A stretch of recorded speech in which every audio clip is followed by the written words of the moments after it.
श्री गणेशाय नमः।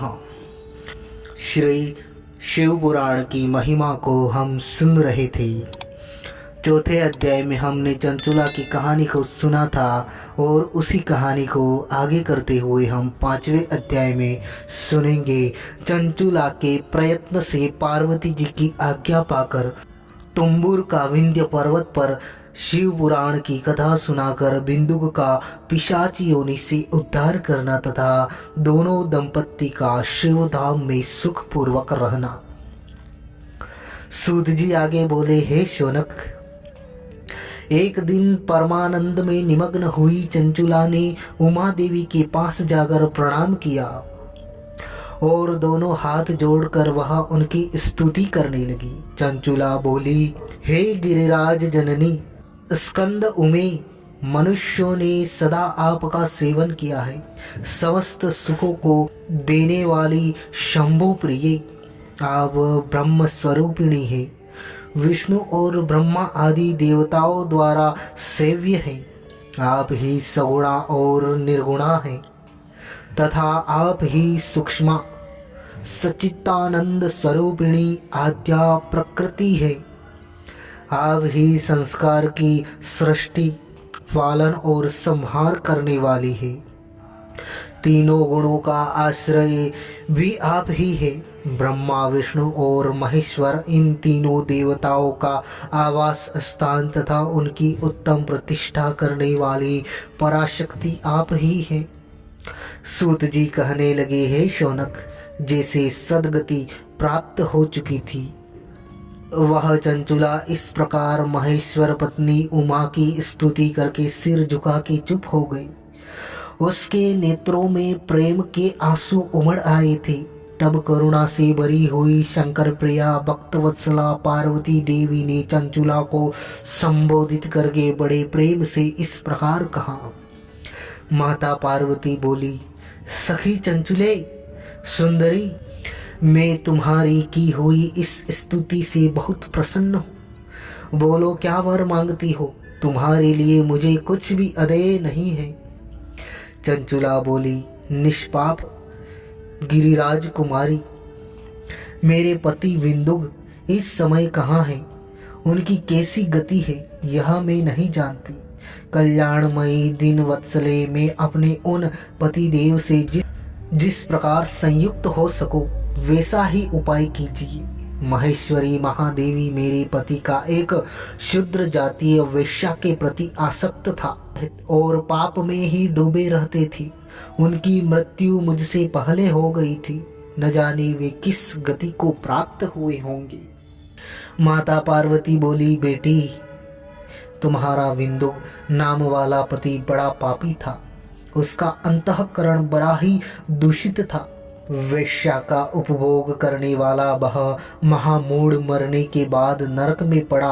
अगणित वर्षों तक नरक में नाना प्रकार के दुख भोग कर वह पाप आत्मा अपने शेष पाप को भोगने के लिए विंध्य पर्वत पर पिशाच हुआ है। इस समय वह पिशाच अवस्था में ही और नाना प्रकार के क्लेश उठा रहा है। वह दुष्ट वही वायु पीकर रहता और सदा सब प्रकार के कष्ट सहता रहता है। सूत जी आगे बोले, हे शौनक, गौरी देवी की यह बात सुनकर उत्तम वक्र का पालन करने वाली चंचुला उस समय पति के महान दुख से दुखी हो गई। फिर मन को स्थित करके उस ब्राह्मण पत्नी ने व्यथित हृदय से महेश्वरी को प्रणाम करके पुनः पूछा। चंचुला बोली, महेश्वरी महादेवी, मुझ पर कृपा कीजिए और दूषित कर्म वाले मेरे उस दुष्ट पति का अब उद्धार कीजिए। देवी, कुत्सित बुद्धि वाले मेरे उस परमात्मा पति को किस उपाय से उत्तम गति प्राप्त हो सकती है, यह शीघ्र बताइए। आपको नमस्कार है। माता पार्वती ने कहा, तुम्हारा पति यदि शिव पुराण की पुण्यमयी उत्तम कथा सुने तो सारी दुर्गति को पार करके वह उत्तम गति का भागी हो सकता है। अमृत के समान मधुर अक्षरों से युक्त गौरी देवी का यह वचन आदर पूर्वक सुनकर चंचुला ने हाथ जोड़कर मस्तक झुकाकर उन्हें बारंबार प्रणाम किया और अपने पति के समस्त पापों की शुद्धि तथा उत्तम गति की प्राप्ति के लिए पार्वती देवी से यह प्रार्थना की कि मेरे पति को शिव पुराण सुनाने की व्यवस्था होनी चाहिए। उस ब्राह्मण पत्नी के बारंबार प्रार्थना करने पर शिव प्रिया गोदावरी को बड़ी दया आई। उन भक्त वत्सला महेश्वरी गिरिराज कुमारी ने भगवान शिव की उत्तम कीर्ति का गान करने वाले गंधर्वराज तंबुर को बुलाकर उनसे प्रसन्नता पूर्वक इस प्रकार कहा, तंबुरो, तुम्हारी भगवान शिव में प्रीति है। तुम मेरे मन की बातों को जानकर मेरे अभिष्ट कार्यों को सिद्ध करने वाले हो, इसलिए मैं तुमसे एक बात कहती हूँ, तुम्हारा कल्याण हो। तुम मेरी इस सखी के साथ शीघ्र ही विंध्य पर्वत पर जाओ। वहाँ एक महाघोर और भयंकर पिशाच रहता है। उसका वृत्तांत तुम आरंभ से ही सुनो। मैं तुमसे प्रसन्नता पूर्वक सब कुछ बताती हूँ। पूर्व जन्म में वह पिशाच विंदुक नामक ब्राह्मण था। मेरी इस सखी चंचुला का पति था, परंतु वह दुष्ट वेश्यागामी हो गया। स्नान संध्या आदि नित्य कर्म छोड़कर अपवित्र रहने लगा। क्रोध के कारण उसकी बुद्धि पर मूढ़ता छा गई थी। वह कर्तव्य का विवेक नहीं कर पाता था। अभक्षण भक्षण, सज्जनों से द्वेष और दूषित वस्तुओं का दान लेना, यही उसका स्वाभाविक कर्म बन गया था। वह अस्त्र शस्त्र लेकर हिंसा करता, बाएं हाथ से खाना खाता, दीनों को सताता और क्रूरता पूर्वक पराये घरों में आग लगा देता था। चंडालों से प्रेम करता और प्रतिदिन वेश्या के संपर्क में रहता। बड़ा दुष्ट था। वह पापी अपनी पत्नी का परित्याग करके दुष्टों के संग में ही आनंद मनाता था। वह मृत्यु पर्यंत दुराचारों में ही फंसा रहता था। फिर अंतकाल आने पर उसकी मृत्यु हो गई। वह पापियों के भोग स्थान घोर यमपुर में गया और वहां बहुत से नरकों का उपभोग करके वह दुष्ट आत्मा जीव इस समय विंध्य पर्वत पर पिशाच बना हुआ है। वह दुष्ट पिशाच अपने पापों का फल भोग रहा है। तुम उसके आगे यत्न पूर्वक शिव पुराण की उस दिव्य कथा का प्रवचन करो, जो परम पुण्यदायिनी तथा समस्त पापों का नाश करने वाली है। शिव पुराण की कथा का श्रवण सबसे उत्कृष्ट पुण्य कर्म है। उससे उसका हृदय शीघ्र ही समस्त पापों से शुद्ध हो जाएगा और वह प्रेत योनि का परित्याग कर देगा।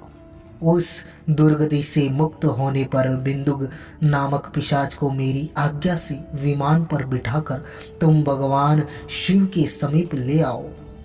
सूत जी आगे कहने लगे, हे शौनक, माहेश्वरी उमा के इस प्रकार आदेश देकर गंधर्व राज तंबुर मन ही मन बड़े प्रसन्न हुए। उन्होंने अपने भाग्य की सराहना की। तत्पश्चात उस पिशाच की सती साध्वी पत्नी चंचुला के साथ विमान पर बैठकर नारद के प्रिय मित्र तंबुरु वेग पूर्वक विंध्याचल पर्वत पर गए, जहां वह पिशाच रहता था। वहां उन्होंने उस पिशाच को देखा। उसका शरीर विशाल था, टोड़ी बहुत बड़ी थी। वह कभी हंसता, कभी रोता और कभी उछलता था। उसकी आकृति बड़ी विकराल थी। भगवान शिव की उत्तम कीर्ति का गान करने वाले महाबली तंबुर ने उस अत्यंत भयंकर पिशाच को पाशों द्वारा बांध दिया। तदअंतर तंबुर ने शिव पुराण की कथा बाँचने का निश्चय करके महोत्सव युक्त स्थान और मंडप आदि की रचना की। इतने में ही संपूर्ण लोकों में बड़े वेग से यह प्रचार हो गया कि देवी पार्वती की आज्ञा से एक पिशाच का उद्धार करने के उद्देश्य से शिव पुराण की उत्तम कथा सुनाने के लिए तंबुरु विंध्य पर्वत पर गए हैं। फिर तो उस कथा को सुनने के लोभ से बहुत से देवर्षि भी शीघ्र ही वहां जा पहुंचे। आदर पूर्वक शिव पुराण सुनने के लिए आए हुए लोगों का उस पर्वत पर बड़ा अद्भुत और कल्याणकारी समाज जुट गया। फिर तंबुरु ने उस पिशाच को पाशों से बांधकर आसन पर बिठाया और हाथ में वीणा लेकर गौरीपति की कथा का गान आरंभ किया।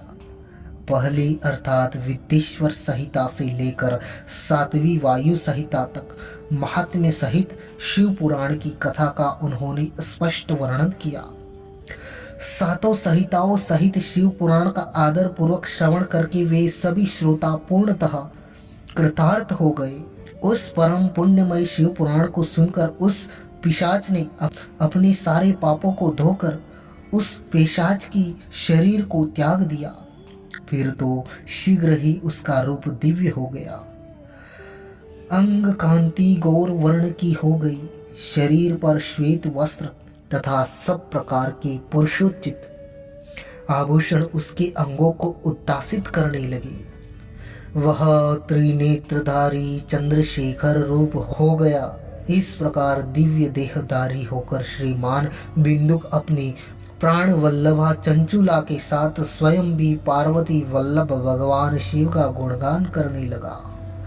उसकी स्त्री को इस प्रकार दिव्य रूप से सुशोभित देख वे सभी देवर्षि बड़े विस्मित हुए। उनका चित्त परमानंद से परिपूर्ण हो गया।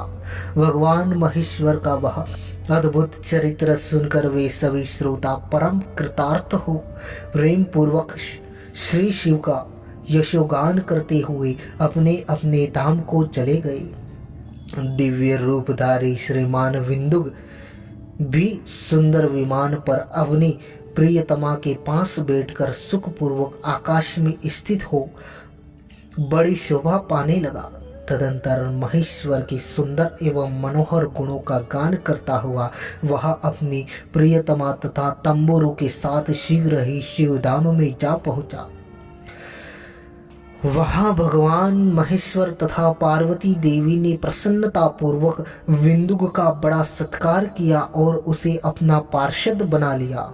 उसकी पत्नी चंचुला पार्वती जी की सखी हो गई। उस घनीभूत ज्योति स्वरूप परमानंदमय सनातन धाम में अविचल निवास पाकर वे दोनों दंपति परम सुखी हो गए।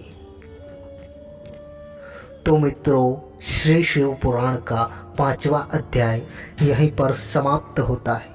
आशा करते हैं यह वीडियो आपको पसंद आया हो। अगर वीडियो पसंद आया हो तो वीडियो को लाइक कर लीजिए, शेयर कर दीजिए और चैनल को ज़रूर से ज़रूर सब्सक्राइब कर लीजिए ताकि आगे आने वाले सभी अध्याय आप तक सबसे पहले पहुंच जाए। थैंक यू, धन्यवाद।